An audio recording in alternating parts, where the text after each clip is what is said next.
Okay, let's look at California Gold. And kind of give our review of it. So, hi there. It's kind of, unfair to talk much about the components for this one. I'll throw the rolls in. So there's a copy with it. Like I said, I don't know if this is for me to keep or if I have to return it. However, I think there are a couple of things that can be talked about.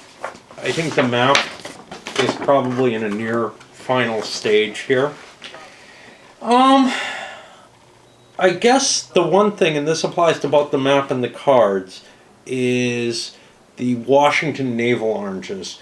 They just don't jump out at you and appear very well. A rules issue that relates to the map, these numbers here, I don't feel like it was spelled out in the rules well enough that that's the number of cards of that type. I suspected that. I can't say that I looked too hard in the rules for it, but it didn't really jump out. Let's look now. Yes, the actual map will not be this. But it may appear like this. It'll just be on a hard board, I assume, given them. See, this is kind of confusing to read through the whole thing, so I didn't really look too much at it. But yes, it does actually say represents the price for nursery and how many grove cards are in the deck for the county. So it does make that clear. It's just, when I don't have a map key, I don't tend to look for it and to explore it if it's in the rules, particularly. I gotta rubber band this. Another issue, which I saw a reader on Board Game Geek come out with, this is the Colorblind Person's Revenge. These two decks, they are differentiated and they look similar enough that as a person who has the ability to see color, it's very hard to distinguish them. I think a person who doesn't have that ability would actually have an easier time because the script is different, the images are different. But the big thing that jumps out at a person who has full color vision is, hey, they look exactly the same. They're the same color, right? Some distinguishment there would be helpful as well. So hopefully that's going to be fixed. Also, some of the wording on the cards and stuff in this prototype version, I'm assuming some of that's probably been cleared up through playtesting, which is done, but I can't be certain. Numbskulls had some issues in the past with not necessarily nailing down the rules as clearly as possible, not necessarily getting the components as clearly as possible. In particular, I'm looking at the last thing that I did of theirs. C.C. Higgins, which had some serious issues on the components. There's nothing that serious here. A little bit of thought about the rules, probably a question or two online, and everything's cleared up. Not that I did that, I just thought about it. These player aids, they're readable. Crowded, though. That may change as well. All right. So, what about the game itself? What the game really reminds me of, and what I'm going to kind of review it as, even though it's probably targeted more at the modern Eurogamer, is it reminds me more of some of the best of the old American family games. Same kind of class that includes Monopoly. But not all of them were roll and move, and not all of them were Monopoly clones. I'd say Monopoly is pretty damn good, but I know a lot of you are going to say, oh no, I don't want to hear that it's like Monopoly, because this is not like Monopoly. But it's in that same class in the sense that there were games that came out that never sold terribly well, that had some very clever mechanisms in play in them, that were very different, that really challenged your ability to think about the strategy of placement and such now. You could say to some extent Risk maybe shows some of that. In particular here, what this reminds me the most of, not in the way that it plays, but in the spirit of the game, is something called The Cattleman that I really liked. I thought it was a cool game. And I would put this in the same sort of category with this, which is, if I saw The Cattleman for a few bucks, I would probably pick it up again. But I'm not a big fan of anything but war games and really historically detailed type simulations. So it's tough for me to say I would buy, at new prices, either this or that. I'm also very cheap. And I have a ton of games. I would also think for a more modern thing, maybe a little bit like Urban Sprawl, although this is less complex in terms of the interactions. So you have a fairly simple, although not trivial, set of actions that you can take. There's 9 plus a pass on your turn. For the most part, the entire game is based on trying to achieve one of those actions again and again and again. And how you optimize your ability to achieve that action is how you win the game. There are some limits to how you can achieve that, which is these buildings can only support 3 groves each. Therefore, since your victory conditions is based on a number of groves, and in the largest number of players you need the smallest number of groves, which is 12, and you only start with one of these, you're going to have to buy some more of these. Everything else has more to do with manipulating either the advantages for yourself in terms of gaining money or in terms of screwing over your opponents. And there's a significant ability to screw over your opponents here. That would be the event cards. It's a neat mechanism here. You're handed a pile of these at the beginning of the game, and you'll always have a handful of these, 6 of these, that are basically things that might give you an advantage, but usually what they're going to do is mess with your opponents.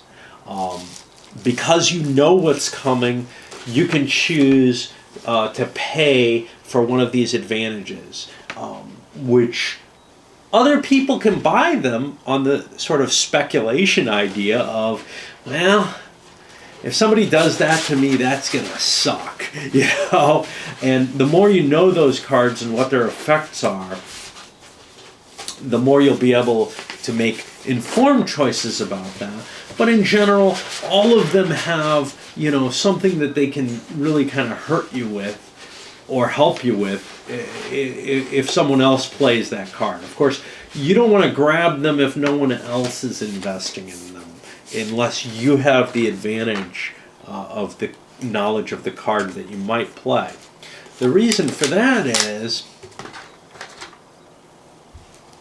they won't play the card if it's not to their advantage.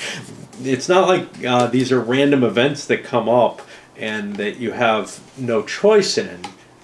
They have 5 other cards they could choose. Chances are one of the others will do better for them than whichever one you're defending against, as it were.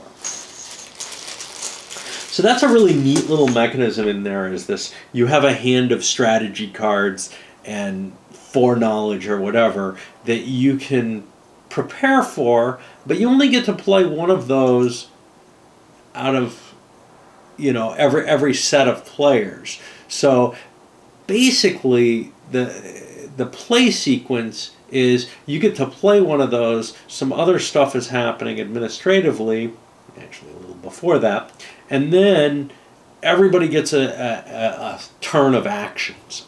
And some of the things that you can buy give you additional actions, but it's hard to capitalize on those additional actions. In particular, one very important possible thing is the agency office. Now that's $10, and $10 is a lot of money, especially early in the game. But that allows you to do one of a set of numbers 5 through 8 of the actions. So that'll be 4 of the different actions. But other than placing trains, all of those other actions is going to cost you money. Placing trains is something you naturally want to do, and it's nice to be able to do that for free. The costing money actions are largely these defenses against the cards. You quite often will not have the money or the desire to buy those at any given time. You also have to manipulate, and I've got it hidden now, but the worker pay chart, which is actually probably more powerful than the cards in a lot of ways. A little image of that here. By keeping your level high on that, you're going to be paying a constant cost out of your pocket. But then, if a strike card is in your hand, you're able to use it to harm anyone who's down below, and more importantly, other people aren't going to be able to hurt you as easily. The problem with that is the particularities of the sequence means the person who's going to play the strike card has the first option to shoot up their worker happiness, let's call it. The pay rates that you're giving the workers, the living that you're giving them. So you kind of telegraph your move, but in a lot of cases, people aren't going to have the cash to match you when you do that. So if you just did a payout and nobody else did, and now you're working into your turn, it may be the perfect time for a strike, simply because you may be able to shoot it off when no one else is going to be able to respond to that. So there's a lot of little, ways of manipulating within the general course of victory, which is collect these Grove cards, and every turn you have an option to grab a Grove card if you have your packing house in the right place, and you haven't filled that packing house up with Grove cards, because they each can only service 3. So, within that sort of single-minded goal, which is kind of along the lines of, hey, gather victory points, except these also help you generate cash. They allow you to set up the rail links and this, that, and the other. And it all fits together nicely and feels like a game where you have a significant capability for some strategic thought and small-scale opportunism and tactics. On top of that, like I mentioned before, there's a lot of capability for knocking people down. I think that some of my concerns about the leader always being able to be knocked down were bullshit. I think that the leader, if he's in a good shape financially, can set himself up by using these appropriately, by working with the worker satisfaction, to keep himself pretty much immune from getting hit. Other people might catch up while he's building up those payoffs, those protections. They might catch up a little bit. They might be able to do a little bit of harm to him. But I don't think that they can collapse the game and make everyone just screwed. For the most part. If the leader and everyone else is vulnerable, it's possible that everyone could just play strikes to keep him down. If he's low enough down, it is possible you could kind of freeze him in that location and not let him back up. And that's a horrible place to get, and it's going to be pretty hard to avoid being in that place, I think, and make it over the hump to the victory. It's just, there's so much to use your money for, and everybody kind of gets into this position of, well, screw the workers, man. As long as none of us plays a strike card, we all get the benefit off of, just ignoring them. But eventually someone's in a position where you feel like, well, we got to do something about him. And it doesn't really matter how much collateral damage I do. I'm in a position to take advantage of that. And I think you could freeze a leading player out if he gets himself in a really stupid position. At least for a significant amount of time where all the other players could kind of catch up. If they're very, or some of the other players could kind of catch up. There might be some players who are just shot down by it, though. And the more of them there are, the harder it's going to be to freeze the leading player, because these other players are going to be in the same situation. They don't want to play a strike card. They don't want to hose themselves just for no one's sake. So I think the game would actually work if people are willing to shoot down the leader as much as possible, which was one of my concerns because there are some groups who will not play in any way other than a binary win-loss game. There are some players, at least, and I'm sure there are groups that play that way as well. And I had some fears that this game just might not work for them. It seems to work fine. I think it would take a particularly odd game to get into that pathological situation. Of course, I know people who would be like, if they ever saw that once in a game that it happened that way, they would immediately rate the game 1. Hi, Jason. I'm sure he's not watching. And, it would become the flaw that, 1 in 100 games might end this way that makes it impossible for him to ever want to play the game again. I don't understand people like that. They'll play games they don't like and rate them more highly and everything rather than play one that has like this one flaw that might every now and then come out. I don't know if it would though. I haven't played enough, obviously, to be able to see that. Anyway, it's hard to find games in this game space these days. I think, in a way, the CC Higgins is in the same space. This kind of, you could play it with your family and have a lot of fun with that. But that game, I believe, is actually subjectable to a humongous amount of analysis, if you wanted to put it there. I don't think this one holds up to that. First of all, there's a lot of randomness in this. The cards that come out, somebody could just dump the cards. It has something to do with playability, but another person's actions can drop you into a win, essentially, just because maybe they need to take a risk there in order to have a chance of winning themselves, or whatever. So there is a significant element of luck in this, but I don't see any kind of real end loading of the luck. It's not like the game comes down to, well, it didn't really matter what you did all game. It looks like careful planning and work will win you the majority of the games against people who aren't performing as well.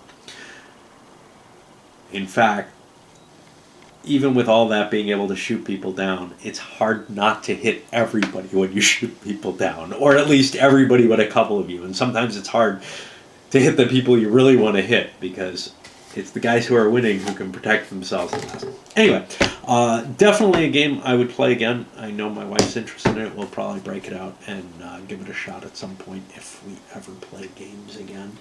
I don't know what's happening. My work computer is on the table that I game with her on, and even before that though, this whole year I've been too focused on computer games and getting out the vids and not worrying at all about trying to game with her. And she hasn't seemed too concerned about it. I think she kind of wanted to at one point. We did some stuff, but it's it's kind of gotten out of the habit for both of us, and we really should do it because I think we both enjoy it. I know that I do. Anyway, let's end this one up. I can, definitely recommend this in terms of the type of game that it is. I don't think it's going to be applicable to your heavy, all-thought, little luck Euro game. It's not a light game, or it's not a short game. A lot of the simpler kind of Euros are pretty short. You can get them done in a half hour. I would say this takes longer. They say it takes longer, 90 to 120 minutes. Yeah, that sounds about right. 2 hours sounds about right. Yes, I put more video than 2 hours on it, but I did a lot of chattering in it. I don't know why. I felt like it was open to my kind of analysis and watching every move and thinking about everything. Next, we get back to Hoplite, I promise. But we do have other things coming.